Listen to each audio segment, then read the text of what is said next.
Hey everybody, welcome to the Addiction Unlimited podcast, where you get to learn everything you want to know about addiction and recovery. I'm your host, Angela Pugh, co-founder of Kansas City Recovery, life coach, and recovering alcoholic.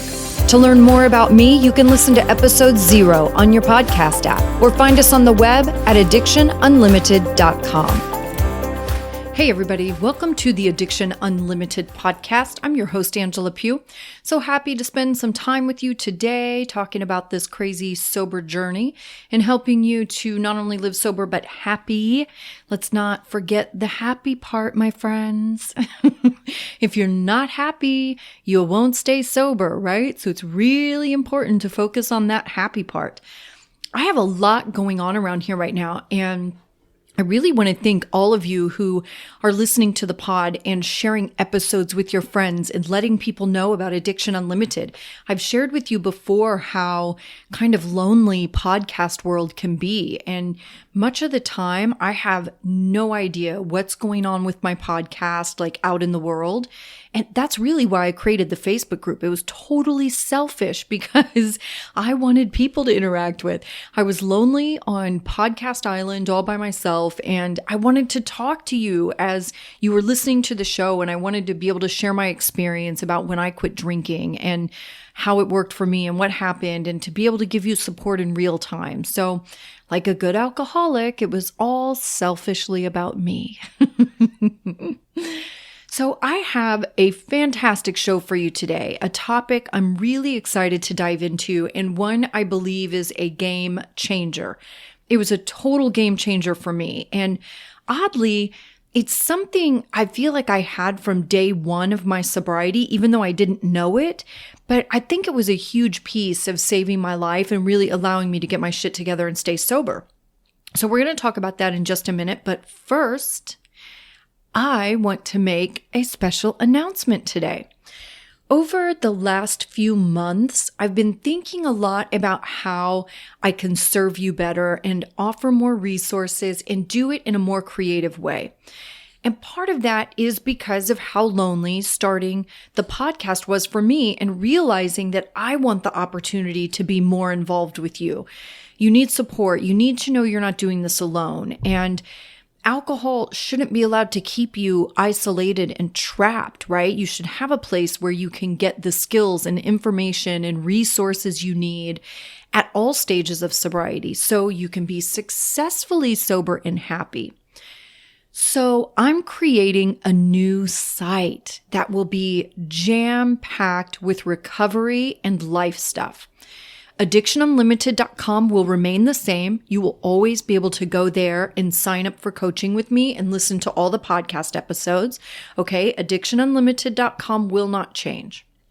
And the new site will be full of information, products, and support resources. And I think you're going to love the name. I'm not going to say it yet because I'm just finishing it up. And so I don't want to tell you the name until you can actually go there and look at it, because I think you're going to be super stoked, just like I am. It's your toolbox full of tools. You will have relief at your fingertips. That's what I'm saying. No more struggling, trying to figure out what to do or if you're doing it right. No more stressing that you're having a hardcore craving and it's midnight and you don't have anyone to call and no one's active in the Facebook group. You will be able to go here to the new site and find relief for whatever you're going through. I'm working on free mini courses, some super cool video workshops. I'm creating a video series that will be a daily video sent straight to your inbox with a super cool motivational thought for the day. I'm working on a Sober Made Simple series, webinars. We'll do live video Q&As with me. I already announced a couple of weeks ago that I'm turning my recovery recipe into an online course. So you'll have guidance through each step of that, how to make it work for you. So that'll be on there, and tons of other stuff. I'm so excited about this new site and being able to have a place to offer you all the information and resources you need.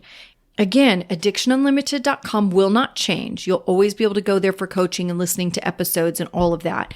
We're just going to have this other site that is jam-packed with tools for you to live sober on a daily basis, right? And I'm just building it out. So you'll get to watch it grow, but I'm going to keep you posted. Hopefully on our next solo episode, August 21st, I'll be able to announce the website. It'll be finished and you'll be able to go check it out. I'm so excited. I can't wait to hear you guys' feedback on that. Okay, are you ready to get into today's topic? Me too. Let's dive in. I want to talk to you about something I believe is the single greatest hurdle to overcome when quitting alcohol. It's 100% in your head. And I've talked to you about the committee, that constant chatter in your head that drives you crazy, makes your anxiety skyrocket, makes you think you're a terrible person. And I've talked to you about the bear, right? Which is the face that I put on my alcoholism. And as long as I'm sober and living well, that dude is in hibernation and not destroying my life, which is how we want it, right? And your behavior and choices in life either keep the bear sleeping or poke the bear and start to piss him off. And the bear controls the committee. So if you do or say something to make the bear mad and he starts throwing a temper tantrum, demanding a drink, the committee is going to attack you with the same temper tantrum, okay? Every action you take starts as a thought in your head. Yet, it's our thoughts that are most often overlooked.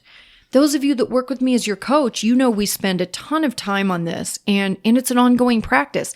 And if you have my recovery recipe, that's like a step-by-step guide, then you know this is the crux of it all. It's all your thoughts. Getting your thoughts to a positive place is one thing. It's necessary for anything you want to achieve in life. It's an ongoing practice. And key into that word practice. It takes practice to get good at it. And it takes continual practice to stay good at it. And what we come up against in this practice is limiting beliefs. I've hit this brick wall in every area of my life. Limiting beliefs literally have kicked my butt. Like, my positive thinking will only take me so far because somewhere deep down, embedded in my subconscious, is this belief that I can only go so far. I've worked through this with my sobriety, my self-esteem, my financial irresponsibility, my food issues. I've been through it all. And I still work on this stuff every day in one way or another. I mean, you guys know I am always working on myself. And this is a lot of it because it's these limiting beliefs that really hold you back, right? This is what makes us self-sabotage. This is what makes us not be successful in all the things that we want to do. And this is why you hit like a certain amount of time sober, then relapse. Maybe you can get 10 or 12 days without alcohol and then you drink. Or maybe for you, it's a few months and then you relapse. See, there's this limiting belief in there that only allows you to get so far. First, we're going to talk about why it's so important that you understand where you are in these different stages of belief. Then I'll tell you what they are, the different stages of belief. Then we'll dive into each one and talk about how to recognize them and strategies of how to get through them. Okay? One of the things I really mentor my clients on is being really honest with where you are in your belief about your sober goals. And use your actual experience as a tool to measure where you are. And when I say use your actual experience, I'm saying if we're talking about sobriety, look at how long you typically get before you drink again. That's your evidence, right? That's your actual experience. So that's what will tell you what your belief system really is or where you are in these stages of belief. It doesn't matter. I can say to you all day long, oh, I'm in possibility. I believe it's possible. I can say those words, but if I'm only getting a few days at a time sober, a week at a time sober, obviously I don't believe it's possible, right? Or I'd be getting longer than that. So that's what I mean. Use your actual experience as a tool to measure where you are. And be objective about this instead of super emotional. If we get all kinds of emotion attached to it, then the committee will take a hold of that and run with it.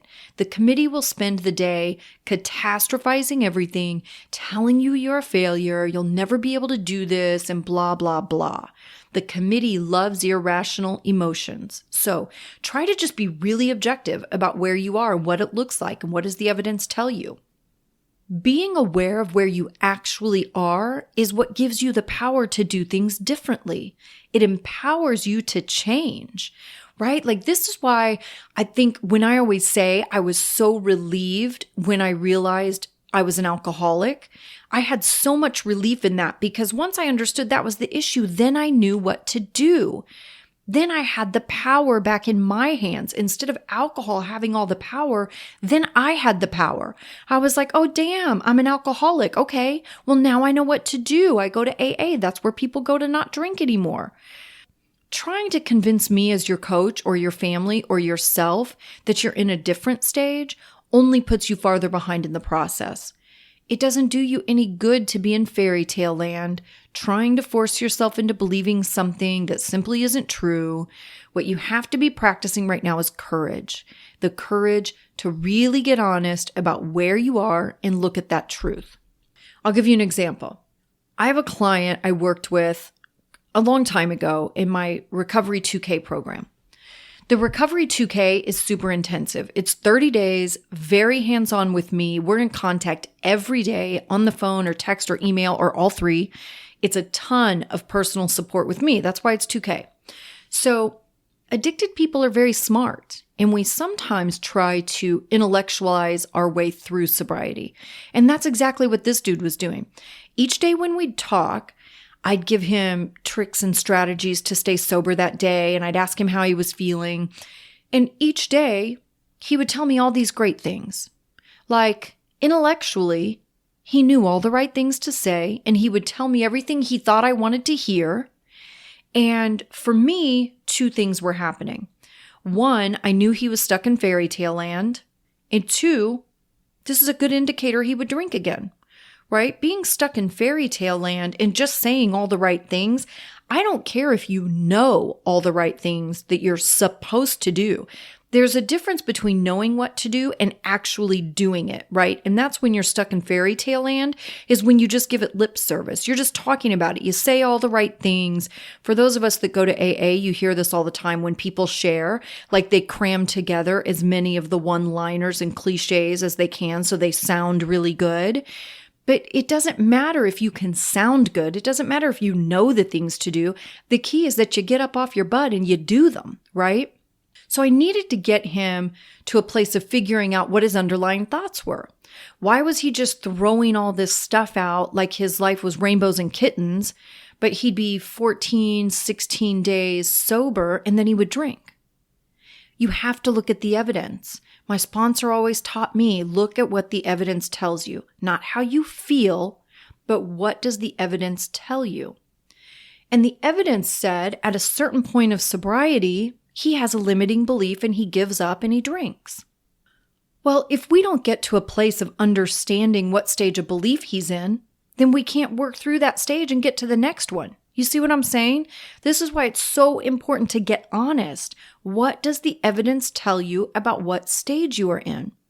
And if you don't understand those limiting beliefs, then you start to blame other things. You'll blame your coach. You'll blame AA. You'll blame your job or your spouse or your family situation. When the truth is, there is some underlying thought that's holding you back from moving forward. When you truly believe that you can get sober and live a happy, sober life, it doesn't matter who your spouse is or what your family situation is. I swear to you, when I got sober, you could not pay me $1 million to drink. And the same is true today. You could not pay me $1 million. It doesn't matter what my circumstances are. I am a sober person now. I do not drink anymore, so of course I'm not going to drink. I digress. What we figured out in my Recovery 2K client is his underlying thought was that his family and friends would never truly accept him as a non-drinking person. He had all this fear of being different and no longer fitting in all those different situations with his friends and his family, and he was in the first stage of belief. Now, let me tell you the stages. 1 is impossibility, believing it can never happen. 2nd stage is possibility. And number 3 is probability. Okay? Impossibility means you don't even consider the possibility of being successfully sober because you don't believe it's even possible. Or maybe you start to think about it, a little tiny thought, maybe, and your brain says, nope, not going to happen. When you're in impossibility, you are thinking you'll never make it as a sober person. There are many different ways the committee could be phrasing this, but basically you'll think about all the different reasons why you can't make it as a sober person and all the reasons why other things are more important and more attractive, so you should spend your time and energy on those things. For example, let's say you have an event coming up that will be super awkward for you to be sober at, a wedding or a business dinner or a vacation. Vacations are hugely challenging for people. You are prioritizing everything else over getting sober. So your brain, every time you try to believe getting sober is possible, your brain will redirect you back to the things it believes are more probable for you. So you probably won't be able to stay sober through that business trip, or you won't be able to tell your colleagues at dinner that you aren't drinking tonight, or you probably won't be able to get through that pool party without drinking, because all those situations will be uncomfortable. Only for about 20 seconds, by the way. Don't blow this out of proportion. It takes 20 seconds to go, you know what, I'm just not drinking tonight. And your brain doesn't want to be uncomfortable, so it will keep you in that comfort zone, which is drunk, right? For your brain, your comfort zone is drunk. It will tell you to focus on other things right now. Don't download Angela's recovery recipe. You can't focus on that right now. You don't need to go to AA today. You have other things to worry about. You can think about sobriety tomorrow. Today's too stressful. This is the stage also where you will self-sabotage. And what happens is you won't set yourself up for success, right? So let's say you want to go to a meeting one night and you know you need a babysitter. You put it off and put it off and put it off, and you don't ask for a babysitter to make sure you can make it to the meeting. Self-sabotage. Or you don't tell people you aren't drinking because you don't really believe you have the ability to not drink. Or someone will call you with a problem and you will let that take priority over whatever thing you are going to do today to work on your sobriety. Maybe that's you're on your way to an AA meeting and your friend calls you with a really horrible problem and your friend is upset or crying or angry, whatever the case may be. And you're talking to them as you're driving to AA, and then you get to AA and you sit in the parking lot the whole time and continue talking to your friend instead of saying, hey, listen, I just pulled up at my meeting. Can I call you back in an hour? I love you. I need an hour. Self-sabotage. Maybe you signed up for the Addiction Unlimited group coaching session on Monday nights, but if you're in a belief that you can't stay sober, you'll do something else instead of logging on the computer to spend time with me and our group. Your brain and its limiting beliefs will talk you out of doing the things you know are good for you. And these messages your brain will feed you will feel very real and justified. But if you feel like you let yourself down, then that's a good indicator that your brain played a little trick on you. The things that come up to keep you from your goal and honoring your word to yourself and keep you from becoming who you want to be will feel real and important and justified. And you will get defensive if someone calls you out on it because you feel like it's justified. When you catch yourself being defensive, know that there is something to look at there, because we're not defensive if we don't feel a little guilty. Right? That's the only reason we respond to things in a defensive way, because we feel a little guilty. So know that there's something to look at there. And it's not the person calling you out. What you need to look at is inside of you and look at what you're doing.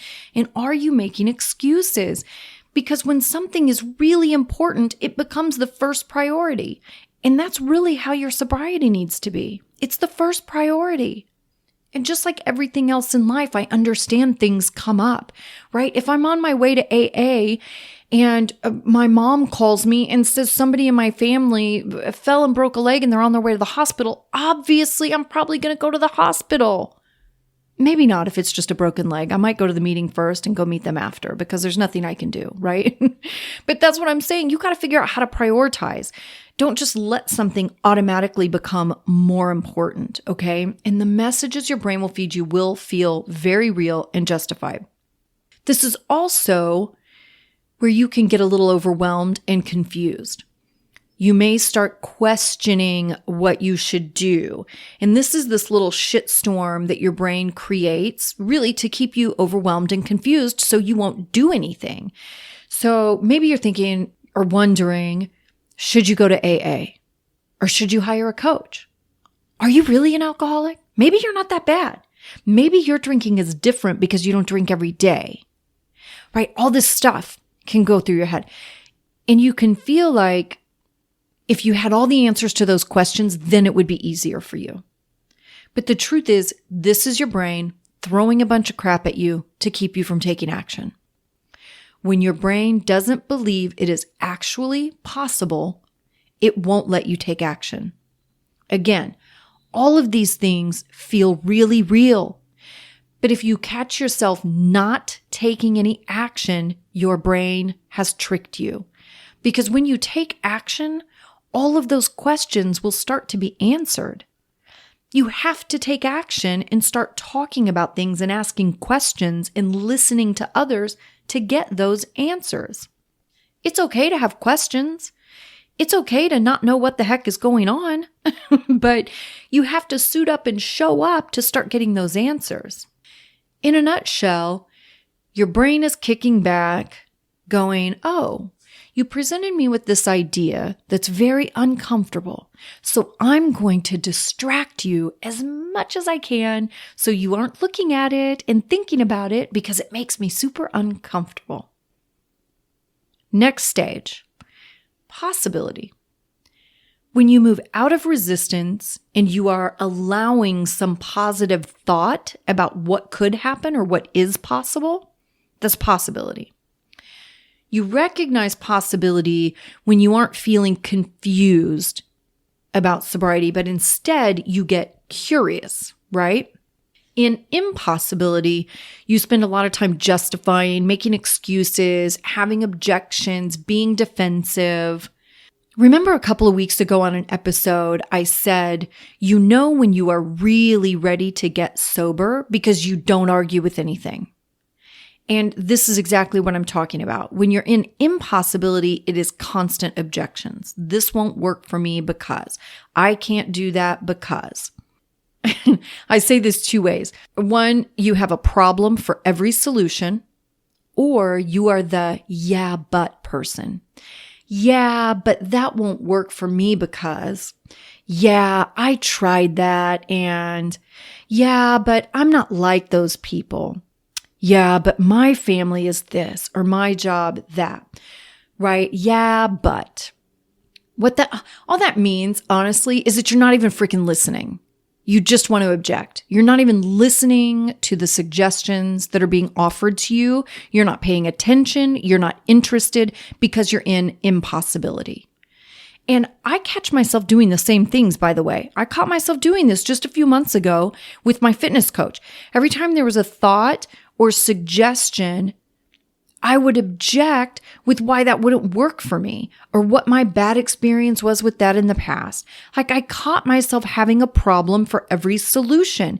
And I was talking to her and I just started laughing and I was like, I am so sorry. I just totally busted myself doing what my clients do with me, right? And what I did from that point forward is I shut up. I just shut up. And I started listening and I started paying attention to what she was actually saying to me and then trying those things. Instead of just letting her know all the 25 reasons I couldn't do it, I actually tried. That was my shift from impossible to possible. Your thoughts shift from, I could never stay sober to, I might actually be able to stay sober. Think about that. What would be different about your life if it was possible for you to stay sober? How would you approach your day differently if you thought it was really possible to stay sober and feel good about it? How would you show up differently? And thinking about the possibility will lead you to more possibilities. It will lead to actually going to meetings and listening with an open mind instead of calculating all the ways you don't belong there, or focusing on how uncomfortable it is, or thinking everyone in the room is focused on you because you're new. The truth is, you're in a room full of alcoholics. We're mostly just thinking about ourselves. Welcome to alcoholism. All we think about is ourselves. So what if it was possible for you to make it through the pool party without having a drink? What if you could be at a family event where everyone is drinking around you and you could have an incredible glass of iced tea and not even worry about what other people are doing? What if? If it were really possible, then you may actually do something about it and get some results. If you believe it's possible, then your brain will want to do some things to make it even more possible. So how do you get from impossibility to possibility? Well, start practicing thinking about the possibilities without pressuring yourself, right? Just think about what are the possibilities. Daydream about it.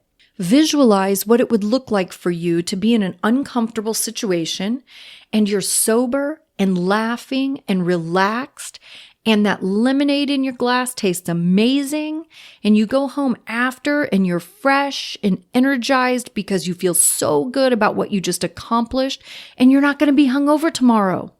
Think about all the possibilities. Practice thinking about what if. What if you did stay sober? What if you did make it through the weekend without drinking? What if you did say, no, thank you, I'm not drinking today? What if? If you believe it's possible, you'll show up more and you'll take actions to make it even more possible. And I want you to think about this too. What if it really is easier than you think? What if you are looking at quitting drinking and thinking, wow, maybe this is super easy? What if this is way easier than I expected? Well, why don't you just decide it's going to be easy? It doesn't serve you to think it's going to be so hard and it's going to suck. And what if it's fucking amazing? How about that? Know that the single thought that you can't stay sober will make it impossible to stay sober. So get curious. Daydream that the impossible is actually possible and think it is possible to stay sober this week. What if it really is possible? And possibility feels open and empowering and super lightweight.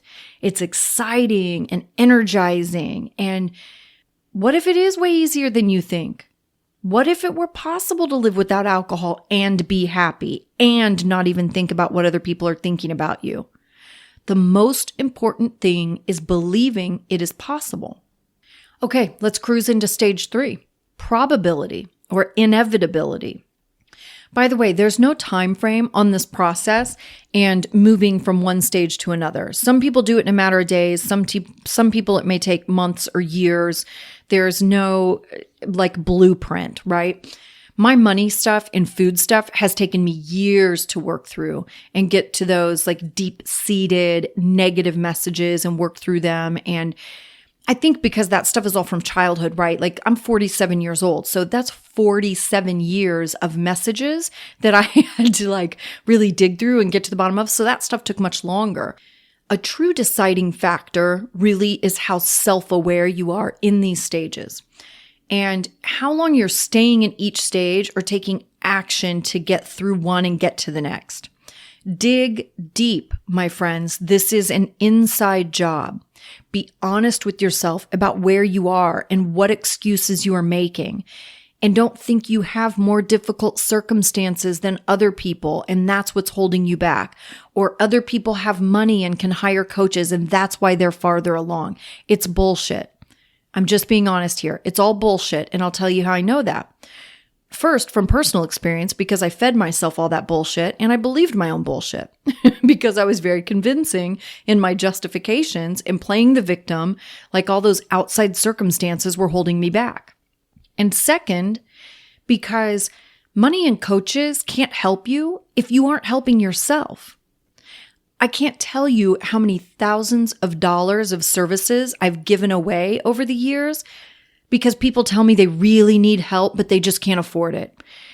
I know coaching is expensive. Believe me, I invest in a lot of coaching for myself. So I get that it's expensive. I have a bunch of coaches for a bunch of different stuff. It's expensive. I get it. But here's what happens. I can give away my Recovery 2K program, a $2,000 month-long intensive program. I can give it to someone for free and people won't show up because they are stuck in fear or they don't want to deal with being uncomfortable, right? They're stuck in impossibility. It doesn't matter how much I'm willing to give you. If you are stuck in impossibility, you will not show up. Sometimes people even pay for a coaching session. They'll even pay the money. It's expensive and they still won't show up. They'll book an appointment, have it on my calendar, and then they don't answer the phone when I call or don't respond to my emails to schedule their appointment because on the inside, they're stuck in impossibility. So that's my point. It's not about money or what other people have. This is inside work. This is inside of you. What's going on inside of you is what determines your success or failure. That's what determines how quickly you go through these phases, how happy you are. It's all on the inside of you. When you're in impossibility, it doesn't matter if you pay me $2,000 or if I give it to you for free because you aren't looking inside at your excuses and justifications and trying to make changes. You're wanting a magical, quick fix. You're wanting something else to do the work for you, and that just doesn't exist. Also, when you are really in possibility or probability for sure, if you're in the second or third stage, and you decide that your sobriety is so important to you that you want to make an investment in it, I promise you will find a way to pay for that coaching. I promise you will, because it's so important to you. I went through the same thing in my personal life, right? I used to look at these coaches with these crazy expensive packages. Or in business, I was dying to be a part of a mastermind because I know it's good and the accountability is good, but they're so expensive. But when it became my priority, when I decided I was tired of screwing around and I was tired of being stuck in the same spot and I was tired of self-sabotaging, I found a way to pay for that package to get me farther because I knew I was capable of getting farther and I also knew I couldn't do it on my own. Right? That's what I'm saying. It's a shift. It's inside. Because when you get real with yourself and you recognize what stage you're in, then you can start shifting your thinking. You cease fighting and objecting and arguing and telling every reason something won't work for you or listing all the challenges stacked against you. And you get quiet and you start listening. Stop with having a problem for every solution and take some guidance. I can't do the work for you. If I could, I promise you I would. I would do it for every person on the planet. I can guide you. I can tell you what to do. I can tell you how to do it, but I can't make you do it and I can't do it for you. But when you get into possibility, then some real magic can start to happen. That's when sobriety starts to feel exciting instead of feeling like a chore. Maybe seeing someone else achieving their sober goals makes you feel that excitement, and that's what allows you to start believing it's possible for you. Then you start to negotiate yourself, like, it's possible I can stay sober today, and here's why. And you start coming up with all the evidence as to why it is possible you can do it. Then you think about the actions you would take to make it even more possible, and you start doing those things. And the people around you see that shift in you, and you start talking about things in a more positive light, and you're more focused on the possibility. And the more possibility you're thinking about, the more it starts to seem probable. And here we are in stage 3. You're feeling sober. You believe you're a sober person instead of doubting it. Now you've gotten through some time and you've stayed sober and it starts to feel normal. Remember, self-awareness is the most important piece here. If you slip back from probability into possibility, you have to be honest enough with yourself to go back and practice possibility. to get back into probability. And when you do this enough, it just becomes who you are. It just becomes a part of you. I don't question if I'm going to stay sober today because I've practiced long enough that it feels inevitable now, right? Probable, inevitable. Now, I'm also honest enough with myself that I know I have to take certain actions all the time to keep my sobriety healthy. Because if I want to get lazy, the bear will start to wake up. He loves it when I get lazy. So I earn my comfort and belief in my sobriety. I earn it by taking action every day to strengthen it and protect it. Being in this third stage doesn't mean you have zero doubts. But when you are in true belief, those thoughts are quickly dismissed and redirected back to possibility. You consciously redirect because you're self-aware enough to recognize a negative thought has been triggered, and you're able to question the disbelief because it no longer fits who you are. Because you believe now, so disbelief doesn't make sense. It doesn't fit. When you've gotten comfortable in possibility or in probability, those negative thoughts just don't fit in with your new belief system. So you see them quickly and you can shift them to a good place because you just don't believe the negativity anymore. And even bigger than that is you'll be looking for those limiting beliefs to pop up so you can get rid of them. That's kind of where I live now. Like I just wait for one to come up so I can shoot it down. And that's how I visualize it in my head. Like, my addiction is like whack-a-mole. It's just like you whack one and it just pops up in another place, right? So that's how I think about this stuff. So a limiting belief pops up and I just whack it down. Like that's it. I'll tell you one of my huge light bulb moments recently. And I've been working on my thoughts and mindset around food for the last few years. And I come from a long line of people obsessed with food, right? My family has always revolved around food. We talk about food. We sit at breakfast talking about what we had for dinner the night before, or we're at lunch already planning what we're having for dinner that night, or we're talking about our new diet, or justifying some crappy food we ate, or talking about our weight, or disappointment in ourselves for eating something unhealthy. Like it's literally exhausting. And it's a daily topic. Family, my friends, my clients, my brain is literally drowning in all this crazy food messaging. And for those of you that have my recovery recipe, you know how important it is to feed your brain the right information. And as usual, I'll link the recovery recipe in the show notes so you can get it right from there, from your podcast app. So one of my strategies in moving from possibility to probability with my eating habits has been to shift my thoughts from weight loss goals or from restrictive diets to thinking about like having gratitude for my body and wanting to nourish it properly, right? Like I put my body through hell, people. I tried to drown the poor thing in tequila. I never gave it a rest. And I had a job where I was constantly on my feet every single day. I did my fair share abusing my body. And now as a healthier person, I want to nourish it and take care of it. And of course, I hired a coach to help me because I got as far as I could on my own and I needed a pro to get me to the next level and call me out on my bullshit and recognize my patterns when I couldn't. And many of you know I listen to motivational videos every day of my life. It's part of reconditioning my thinking and retraining my subconscious from 47 years of negative messages. And again, a huge piece of my recovery recipe. And it has absolutely changed my life. So I'm listening to one of my favorites the other day, and he started talking about taking care of your body. And he talked about it with such passion and so much respect for the body. And he said, I want to nourish my body.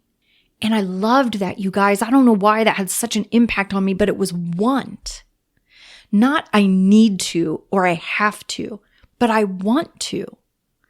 And I have to tell you, this was a game changer because it made me feel empowered to do the right thing instead of trying to force myself to do something I don't want to. And this isn't about being perfect and only eating clean 100% of the time, right? I had a malt with my dad the other day. This isn't about that. It's about a shift in mindset and respecting myself and my body and my life and wanting to do great things in all those areas.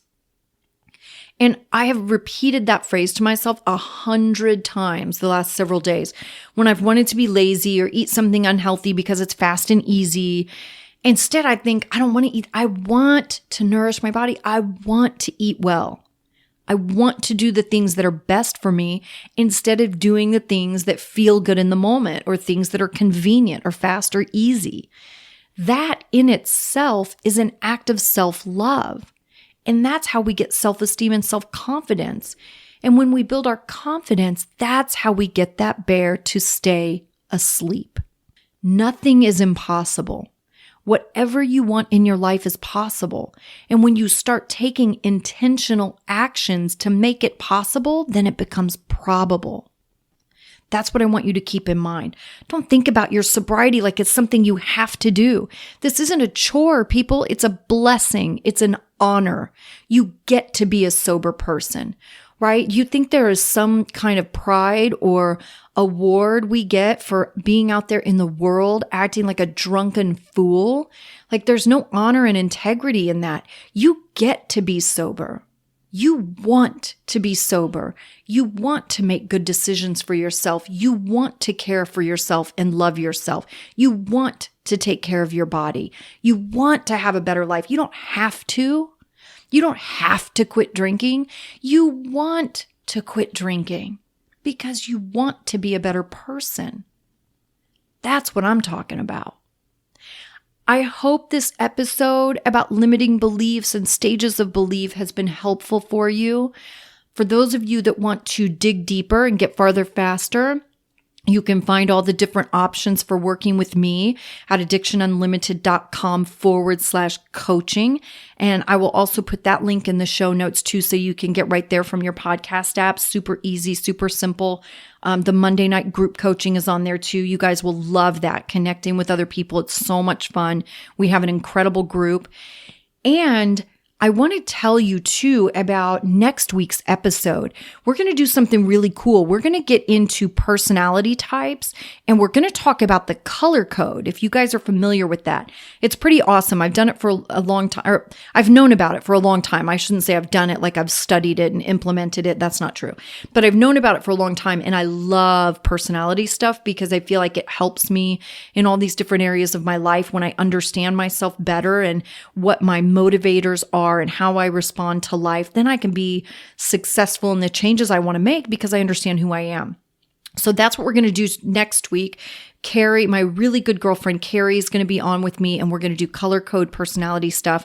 I hope you guys are looking forward to that one. I hope you are having an incredible day. I love you guys and I will see you next week. You've reached the end of another great episode of the Addiction Unlimited podcast. Candid and honest conversation about addiction and recovery. Be sure to visit us at addictionunlimited.com to join the conversation and access show notes and links to everything we talked about. Love this episode? Please take 30 seconds to subscribe, rate, and review on iTunes to help us improve and give you the information you want. Thanks for listening. See you next week.